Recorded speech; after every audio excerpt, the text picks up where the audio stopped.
El cáncer de piel es uno de los tipos de cáncer más frecuentes que afecta a nosotros los seres humanos. En líneas generales podría decir que es un tipo de cáncer que responde bien si lo diagnosticamos y lo manejamos a tiempo, pero ojo porque también tiene la capacidad de ocasionar metástasis a nivel cerebral. Quiero invitarte a que me acompañes hasta el final de este video en donde vamos a hablar de los tres tipos de cáncer más frecuentes de piel, desde el menos peligroso hasta el más peligroso. Suscríbete a mi canal de YouTube, activa la campanita de notificaciones para que me permitas mantenerte al tanto en temas de salud y de esta manera también contribuyes que esta información llegue a otra persona y sigamos salvando vidas a través de la educación. Del primer tipo de cáncer de piel que vamos a hablar es del carcinoma vasocelular, el tumor de piel maligno más frecuente en el ser humano. Este tumor, como su palabra lo indica, se origina de las células basales. Recuerda que cuando observamos nuestra piel a través de un microscopio podemos notar que está dividida en dos grandes capas, la capa más superficial que corresponde a la epidermis y la capa más profunda que correspondería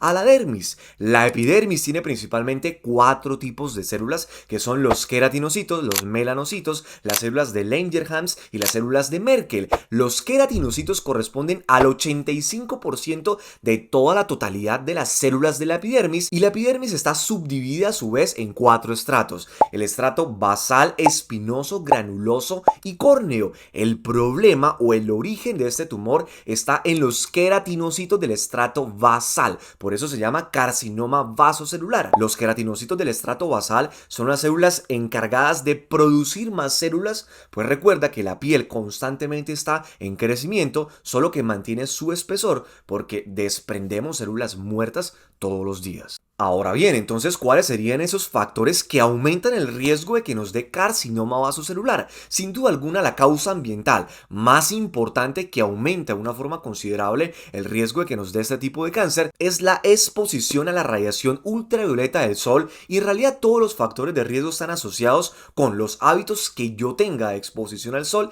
y con mi susceptibilidad individualizada a la radiación solar. Estos factores incluyen piel clara, ojos de color claro, cabello rojo, ascendencia del norte de Europa, mayor edad, pecas en la infancia y un mayor número de quemaduras solares previas. Otros factores de riesgo también importantes son la exposición crónica al arsénico, cuyas fuentes podrían ser alimentos como los mariscos, el agua, medicamentos que se encuentren por supuesto contaminados. No puede faltar el componente heredofamiliar, puede haber cierta genética que me haga más susceptible a que en algún momento de mi vida me dé carcinoma vasocelular. Si ya tuve carcinoma vasocelular, tengo también mayor riesgo de que me pueda volver a dar. Si tengo antecedentes en mi familia de carcinoma vasocelular, claramente voy a tener más riesgo. La radiación ionizante, la inmunosupresión. Los pacientes que han sido, por ejemplo, trasplantados de órganos sólidos tienen mayor riesgo de carcinoma vasocelular. Los pacientes que han sido diagnosticados con VIH, es decir,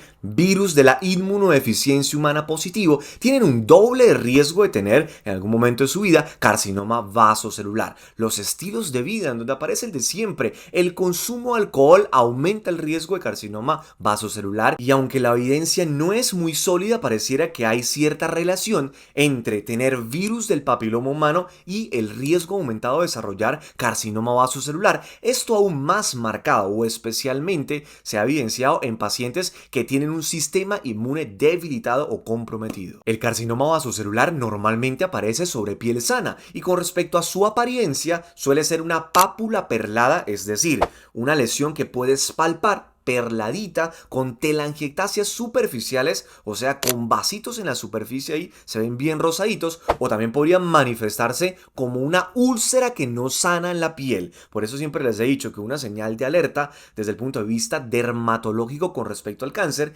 es tener una úlcera que no sane. Nunca va a afectar a las mucosas, es decir, el carcinoma vasocelular nunca, por ejemplo, va a aparecer en el labio, casi nunca ocasiona metástasis, razón por la cual es considerado como el tumor bueno porque tiene un pronóstico que es excelente. El diagnóstico del carcinoma vasocelular lo hacemos a través del examen físico, la dermatoscopia, y la confirmación diagnóstica definitiva es a través de una biopsia. Y dependiendo de las características del tipo de carcinoma vasocelular, pues se van a tomar las decisiones con respecto al manejo. Si es muy superficial, se podría optar por manejos locales, como por ejemplo terapia fotodinámica, crioterapia, 5-fluorouracilo o imiquinot. En otros casos, por ejemplo, se puede optar por realizar una cirugía y en casos muy avanzados se podría optar por inhibidores de la vía Hep-Get-Hop, como por ejemplo Sonitegib o Vismodegib. Del segundo tipo de tumor en la piel maligno del cual vamos a hablar es acerca del carcinoma epidermoide, también llamado carcinoma escamocelular.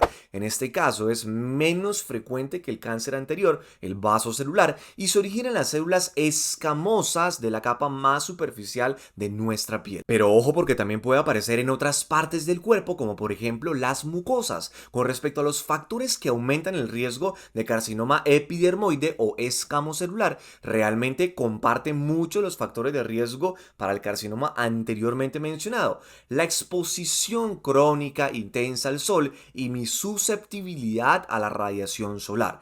Es decir, pues a mayor exposición al sol, mayor riesgo, las camas de bronceado, la exposición a químicos como el alquitrán, el arsénico, otros productos industriales, la vulnerabilidad genética a los antecedentes heredofamiliares, ciertas susceptibilidades genéticas aumentan mi riesgo de carcinoma epidermoide. Si tuve carcinoma epidermoide, tengo mayor riesgo. Si alguien en la familia tiene carcinoma epidermoide, tengo mayor riesgo. El mismo concepto anteriormente mencionado de la inmunosupresión. Pacientes trasplantados con órganos sólidos tienen mayor riesgo. Pacientes con VIH positivos tienen mayor riesgo. El virus del papiloma humano, especialmente los tipos de carcinoma epidermoide que aparecen a nivel anogenital. Y el clara, cabello rubio o pelirrojo, ojos claros, aumentan el riesgo de carcinoma epidermoide. Una de las principales diferencias entre carcinoma epidermoide o escamocelular y carcinoma vasocelular es que el epidermoide aparece sobre piel enferma, sobre úlceras que no cicatrizan, cicatrices de quemaduras o incluso lesiones que han sido consideradas como premalignas. Un ejemplo de ellas, existen varias, sería la queratosis actínica.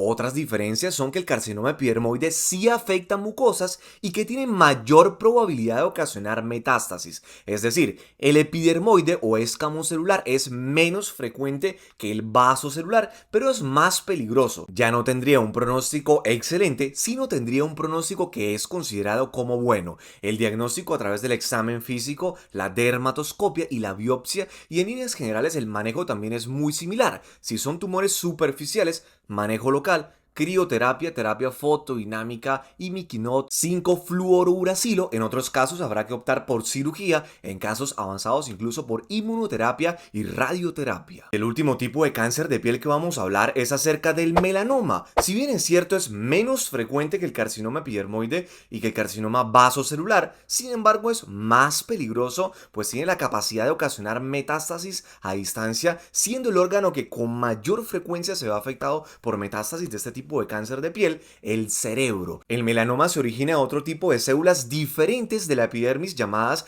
melanocitos, los cuales corresponden aproximadamente al 5% de la totalidad de las células que hay en la epidermis. Los melanocitos realmente tienen una función muy importante, ya que producen un pigmento llamado melanina, pigmento que es el encargado de darle el color a los ojos, el pelo y la piel, pero adicionalmente este pigmento protege las células de la piel de la radiación ultravioleta del sol. El melanoma es más frecuente en las mujeres, sin embargo es más mortal en nosotros los hombres. Aproximadamente el 70% de todos los casos de melanoma aparecen sobre piel sana. Con respecto a los factores de riesgo, vuelve a aparecer el mismo concepto de la exposición crónica, intensa, incluso intermitente a la luz del sol y mi susceptibilidad individual a la radiación solar. Como he mencionado en el transcurso de este video, los pacientes que tienen piel clara, cabello rubio, pelirrojo, ojos claros, tienen mayor riesgo también de melanoma. Otros factores de riesgo son el componente heredofamiliar.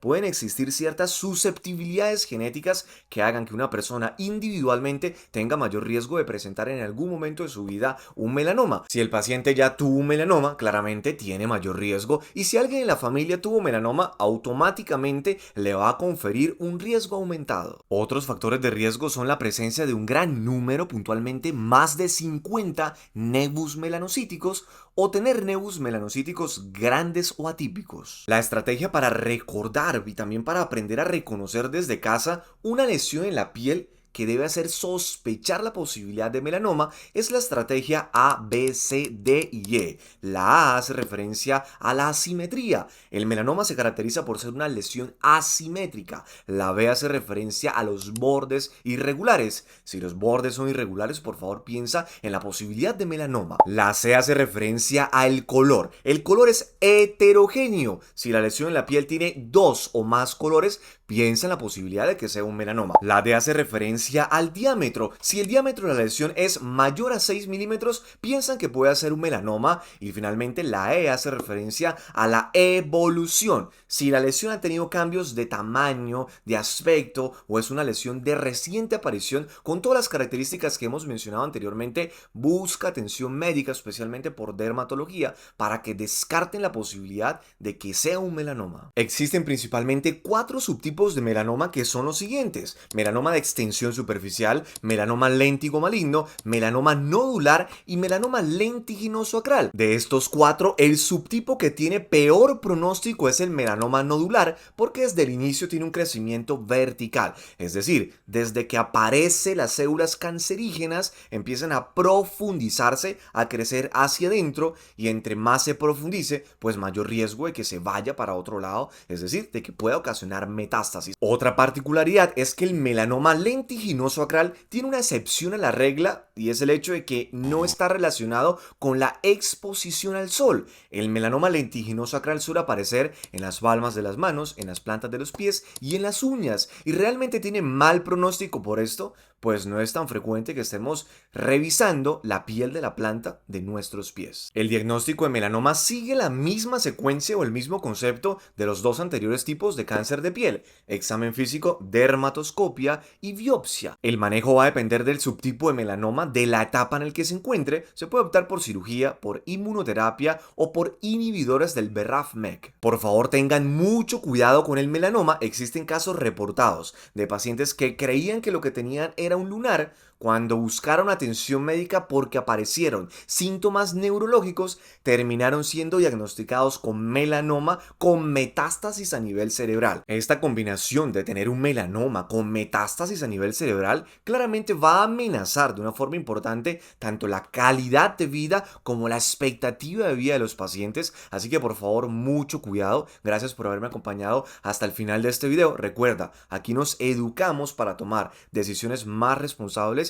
y mejores con nuestra salud. Bajo ningún concepto esta información reemplaza ni sustituye tu atención médica presencial. Espero que esta información haya sido de tu agrado. Espero que este video te haya sido de gran utilidad.